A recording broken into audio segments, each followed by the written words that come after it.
At the time that I met you, I had no idea that you were like the badass that you are. So Nelson is an American production designer for film, television, and theater. Some of his credits include Flight with Denzel Washington, 50 Shades Freed, and Crazy Rich Asians, which you just won something major for that. What was that? The Art Directors Guild Excellence in Production Design Award for Contemporary Film. Just won that top prize on Saturday night. Still flying pretty high for my crew and for designing that film. I'm just so excited that it's resonated so much with everyone. The production design in that film was off the charts. It was so intricate and so detailed. For people that aren't that familiar with what production design for a feature film is, what type of research goes into pulling off something like that? Well, basically, I'm in charge of the concept and execution of the sets, props, costumes, hair, makeup, special effects, stunt rigs, vehicles, creature effects, basically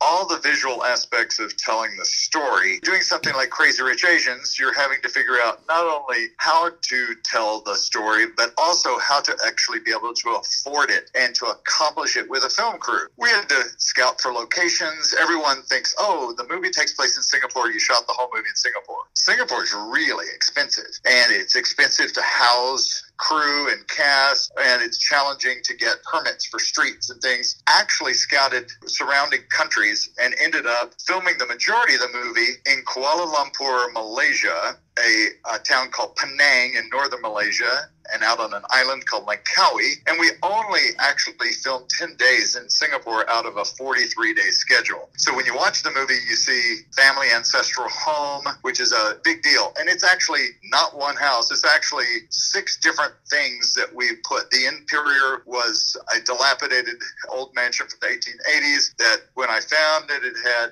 collapsed floors, bats were inside, and there was a feral dog population, and there was monkey and bat poo everywhere. Oh, no. And had to clean all this up besides and make it look like it was specific for this family with all the cultural and related heritage and years of the young family. There's a big Tanwa blooming party, and they go out to this conservatory on the lawn, and we built that in 16 days. It's not even there. And the kitchen is a whole nother place on another part of Kuala Lumpur, and then you see a big flyover shot of the whole estate in the movie. And the entire flyover shot is a visual effects shot that we actually did in post and built it all in the computer. None of it's real. There's no real lake or real fountain.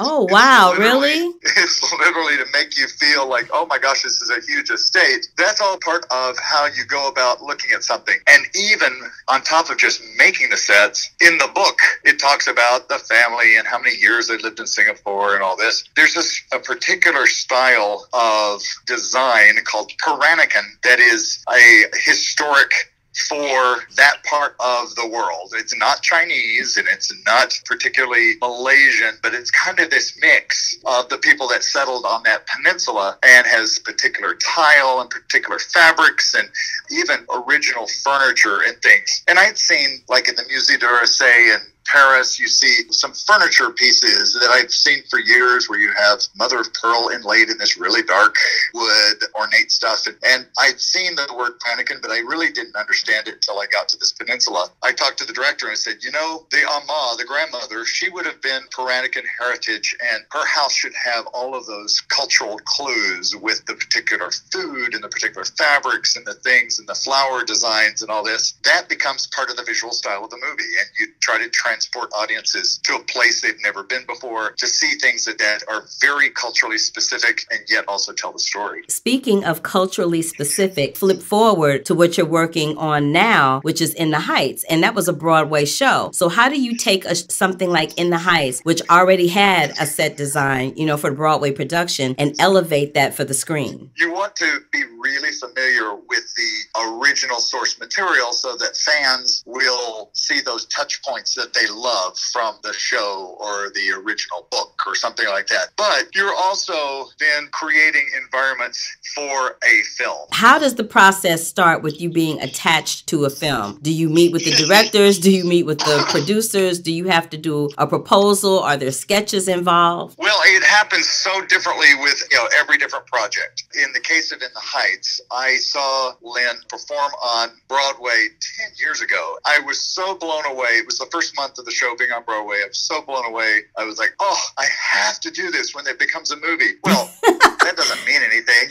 You put it out there, though. I don't think they were even thinking about a movie. I was like, I've got to do this. I got to do this. So I saw it 3 times, and I was like, oh my goodness, I have to do this. Have to do this. Well, no one was even picking it up to be a movie at that point. And right. You're just, life goes on. Ironically, I go in to meet John Chu on Crazy Rich Asians, and come to find out he's attached to direct In the Heights. So that was very serendipitous for you. It was incredibly serendipitous. So I'm sitting there in that meeting for Crazy Rich Asians going, I've got to get this movie and I can't screw it up, because he doesn't realize it, but this is he's attached to my dream. and then who knew that John and I had hit it off, and we did a Netflix comedy special with Ken Jeong that comes out Valentine's Day. I'm glad you brought that up, because that was going to be my next segue.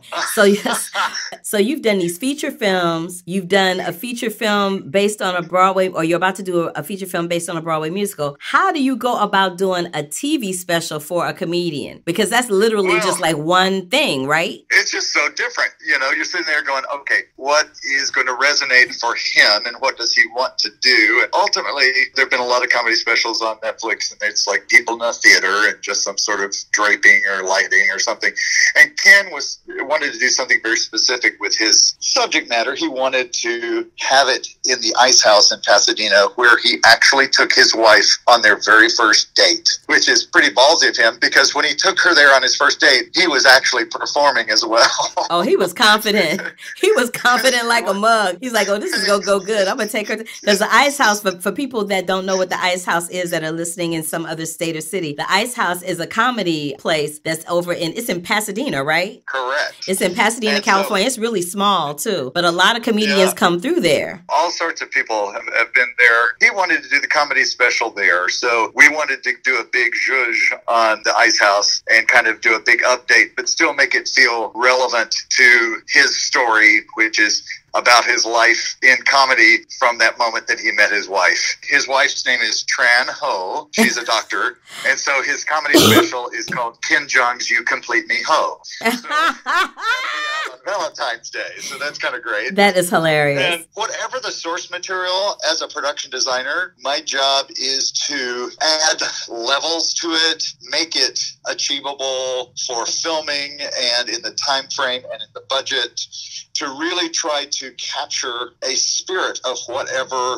that may be. Like on the basis of Sex, about Ruth Bader Ginsburg, we were trying to accomplish 1950s Boston and Cambridge and New York, and then New York in the 70s and Soho before Soho was it. You're looking in a meeting with producers and directors, and they're saying, we need to go to Canada for tax credit reasons, and they're looking at Toronto. I'm like, guys, we need to go to Montreal if you're going to go to Canada, because we can do sections of the old port. It would be challenging in New York these days to get rid of 2019 and make it look like the period, and actually having control for streets. Right. But in Montreal, I could already take what was there and take it to period so fast. We had 83 sets and locations in 36 shooting days. It was... That's crazy. You're trying to represent somebody who's a rock star. I mean, she, Ruth Bader Ginsburg is, alive. She actually could see the movie, and you're like, I don't want to screw this up. I want to make sure that I have represented her in her living environments and her work environments in the best way possible so that it feels real. I got to meet her in her house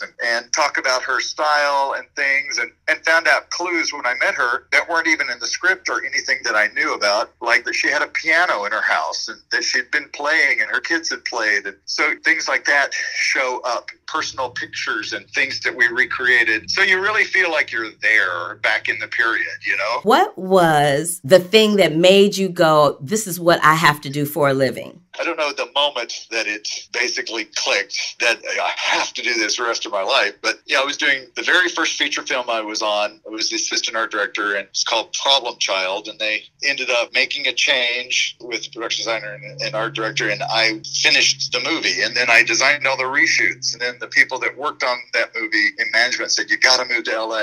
The other night, I even thanked Kim Cooper, who was at Fox for many, many years, because she set up all these meetings and said, you got to to make the move. I moved across country and was kind of crying all the way because I didn't know what it was going to be like being in the big city and all this. And look at you now. Look at you now, an award-winning production designer with awards sitting on your mantle. This is what I love about you. When I met you, you weren't, this is something that I find with a lot more people than not in Hollywood. A lot of times when you meet people here in Hollywood, they are real quick to poke out their chest and let you know that they are somebody. You were, you know what I'm saying? To me, you've never been that person, which makes you very endearing. It makes you real. And it's probably why so many people gravitate towards you to have you work on their projects, because they know that you're going to come with zero drama and you're just going to do the work. I mean, years ago, I was doing a movie with Michael Douglas. He looked at me and said, you know, you're too nice to make it in this business. and here I am, the president of the Art Directors Guild, and I just won one of the biggest awards in Hollywood. And I guess I'm not too nice. You are. He was right. It's okay to be a nice person and actually, you know, do your work. Exactly. You know? But you're a rarity. And that's the point I was trying to make. You are a rarity. Oh, you're so sweet. But it's the truth. You know me. You know how I roll. It's the truth. You are a rarity in a town. Like people like, I love how people call Hollywood a town. In a town. Like, what are we in the Wild Wild West? It's hilarious. Exactly. But you are a rarity in a town where that is not often the case. So I appreciate you for that. I'm sure everyone that has ever worked with you appreciates you for that. And I wholeheartedly appreciate you taking time out of your day to talk to me for the Curvy Critic with Carla Renata at Black Hollywood Live. I am so honored that you would do this for me. I can't even begin to tell you. You are too sweet, and thank you for even wanting to talk to me. I really do appreciate that. Oh, you are thebomb.com. You know that. And we will end right there. Okay. Thanks again, Nelson. This is your girl, Carla Renata, a.k.a. the Curvy Film Critic. You can now catch Crazy Rich Asians and On the Basis of Sex streaming online right now. And be on the lookout for In the Heights, directed by John Chu, produced by Warner Brothers, starring Rita Moreno, Corey Hawkins, Anthony Ramos, and of course, written by Tony Award-winning Lin-Manuel Miranda. Until the next time, love, peace, and hair grease, y'all. Bye.